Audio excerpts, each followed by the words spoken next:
మంత్రిగా ఉన్నప్పుడు ఇష్టానుసారం చలాయించి కలెక్షన్ క్వీన్ అనిపించుకున్న మాజీ మంత్రి విడుదల రజనీకి ఏసీబీ ఉచ్చు బిగుస్తోంది.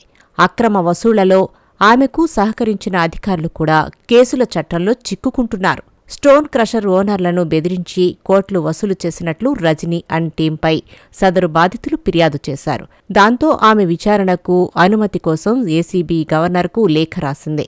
ఇప్పటికే ఆమెకు సహకరించిన ఐపీఎస్ అధికారి జాషువాపై విచారణకు గ్రీన్ సిగ్నల్ లభించడంతో వారిలో త్వరలో కేసు నమోదవ్వడం ఖాయంగా కనిపిస్తోంది.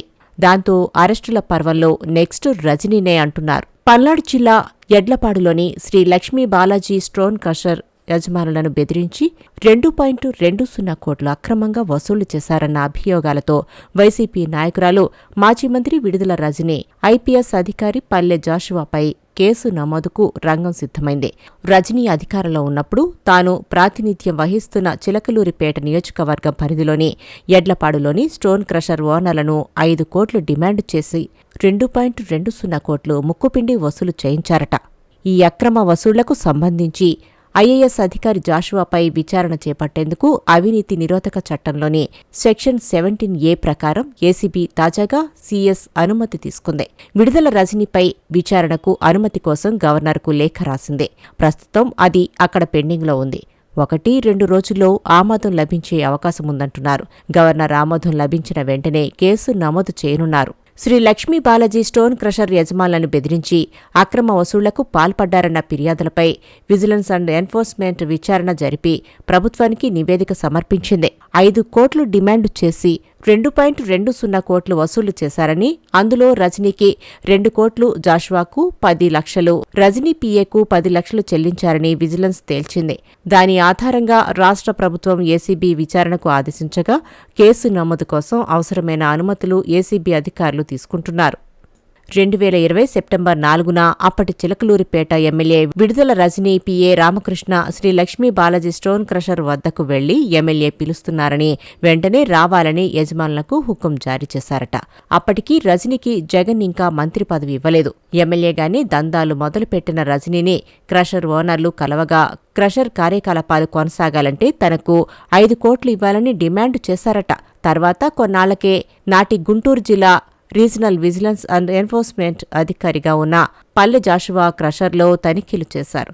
అనేక అవకతవకలు ఉన్నాయని, 50 కోట్లు జరిమానా చెల్లించారని యజమానులను బెదిరించారు. కొన్నాళ్ల తర్వాత జాషువా వారికి ఫోన్ చేసి విడుదల రజనీ చెప్పినట్లు చేస్తారా లేదా 50 కోట్ల జరిమానా విధించి క్రషర్ సీజ్ చేసేయాలా అని బెదిరించారట. కొన్నాళ్ల తర్వాత క్రషర్ యజమానులను తన కార్యాలయానికి పిలిపించుకుని త్వరగా సెటిల్ చేసుకోవాలని హెచ్చరించినట్లు విజిలెన్స్ నివేదికలో పేర్కొంది. జాషువా నుంచి ఒత్తిడి పెరగడంతో తప్పనిసరి పరిస్థితుల్లో స్టోన్ క్రషర్ యజమానులు డబ్బులు చెల్లించాల్సి వచ్చిందట. ఈ విషయాన్ని ఎవరికైనా చెబితే క్రిమినల్ కేసులు పెడతామని, వ్యాపారం మూయించేస్తామని బెదిరించారట. ఆ మేరకు విజిలెన్స్ అండ్ ఎన్ఫోర్స్మెంట్ ప్రభుత్వానికి నివేదించడంతో దాని ఆధారంగానే ఇప్పుడు ఏసీబీ కేసు నమోదు చేయనుంది. వైసీపీ హయాంలో జరిగిన దౌర్జన్యాలు, అక్రమాలపై సమగ్ర విచారణ జరిపించి చర్యలు తీసుకుంటామని కూటమి ప్రభుత్వ పెద్దలు అధికారంలోకి రాగానే ప్రకటించారు. అయితే గతంలోలా కక్షపూరిత చర్యలు ఉండవని స్పష్టం చేశారు. పార్టీ శ్రేణులు కూడా సమన్వయం పాటించాలని ముఖ్యమంత్రి చంద్రబాబు, డిప్యూటీ సీఎం పవన్లు పదే సూచిస్తూ వచ్చారు. అయితే నెలలు గడిచిపోతున్నా అక్రమార్కులపై ఎలాంటి చర్యలు తీసుకోకపోవడంపై కూటమి శ్రేణుల్లో తీవ్ర అసంతృప్తి వ్యక్తమవుతుంది. వారి అసంతృప్తికి చెక్ పెడుతూ కూటమి సర్కార్ విచారణలను స్పీడప్ చేయించి యాక్షన్ ప్లాన్ స్టార్ట్ చేసింది. వైసీపీ నేతల అరెస్టు పర్వం స్టార్ట్ అయింది. పక్కా ఆధారాలతో కిడ్నాప్ కేసులో గన్నవరం మాజీ ఎమ్మెల్యే వల్లభనేని వంశీ అరెస్ట్ అయ్యారు. బూతులతో చెలరేగిపోయిన పోసాని కృష్ణమురళిని అరెస్టు చేసి విచారణలకు రాష్ట్రంలోని పోలీస్ స్టేషన్ల చుట్టూ తిప్పుతున్నారు. ఇక ఇప్పుడు విడుదల రజనీ వంతు వచ్చింది. ఆమె విచారణకు గవర్నర్ అనుమతి లభిస్తే అరెస్టు లాంఛనమే అన్న టాక్ వినిపిస్తోంది.